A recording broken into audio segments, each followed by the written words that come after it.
லிவிஃபர்ஸ் நாங்களோட லக்ஷ்மி நீங்கள் பார்த்துருக்கிறது 0 லக்ஷ்மி. எஸ், விடுதலை பார்ட் 2. இந்த மூவியில் நம்ம மகாநதியில் நடித்த அஜய், விஜய்கிட்ட எப்போயுமே திட்டு வாங்கிட்டு பயந்துட்டு இருக்கார் நம்மளுடைய அஜய். அங்கே மாஸ் காட்டிகிட்டு இருக்காரு அப்படிங்கிறது தான் இங்கே கவனிக்கக்கூடிய விஷயம்.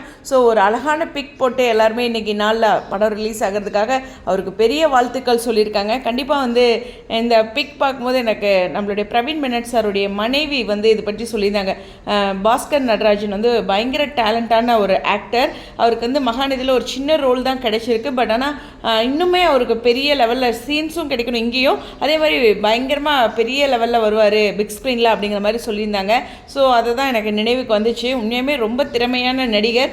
இங்கே அவருக்கு கிடைக்கப்பட்ட வாய்ப்பு அப்படிங்கிறது அஜய் அப்படிங்கிற அந்த கேரக்டர் அவ்வளோ இன்னும் நிறையா பார்ட் அவருக்கு ஆக்டிங் வைஸ் கிடைக்கல. ஓகேவா, ராகினிக்கு கிடைக்கிற அளவு கூட அஜய்க்கு கிடைக்கல. இருந்தாலும் இந்த இடத்துல அவருடைய நடிப்பை எங்கெங்கே கரெக்டாக கொடுக்கணுமோ அதெல்லாம் கொடுத்துட்டு இருந்தார்.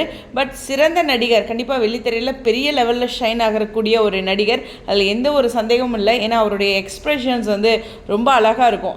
இந்த அஜய் ஆக்டே ரொம்ப டிஃபிகல்ட்டாக இருக்கும். நீங்கள் யோசிச்சு பார்த்தீங்கன்னா தெரியும். ஸோ அந்த மாதிரி இதுலேயே ஒரு என்ன சொல்கிறது, பயந்த மாதிரி, அப்புறம் ஒரு சில இடங்களில் மாஸ்க் காட்டுற மாதிரி பயந்துகிட்டே நடிக்கிறதெல்லாம் ரொம்ப கஷ்டம். அது மாதிரி நிறைய பண்ணியிருப்பார். நிச்சயமாக அவருக்கு ஒரு பெரிய வாழ்த்துக்கள். விடுதலை பார்ட் 2. எஸ், விஜய் சேதுபதி அவர்களோட ஒரு பியூட்டிஃபுல்லான பிக்கு, அடையாளமே தெரில. ஸோ அந்த மாதிரி ஒரு க்ளீன் ஷேவில் இருக்கிறனால ஸோ ஒரு போலீஸ் அதிகாரியாக இருக்கார், பார்க்க தெரியுது. ஸோ கண்டிப்பாக விடுதலை பார்ட் 2 யாராச்சும் பார்த்துருந்தீங்கன்னா சொல்லுங்கள். நான் ப்ரமோஸ் இதெல்லாம் பார்த்துருக்கேன், நல்லா இருந்துச்சு. கண்டிப்பாக விஜய் சேதுபதி அவர்களுக்குமே ஒரு பெரிய வாழ்த்துக்கள். பிக் பாஸ் வந்த தருணத்தில் அங்கே மூவி அப்படிங்கும்போது நிச்சயமாக அவருக்கு ஒரு பெரிய வரவேற்பு அதிகமாக இருக்கும் அப்படிங்கிற நம்பிக்கையோட இந்த வீடியோவில் விடைபெறேன். ஸ்டேடியம்.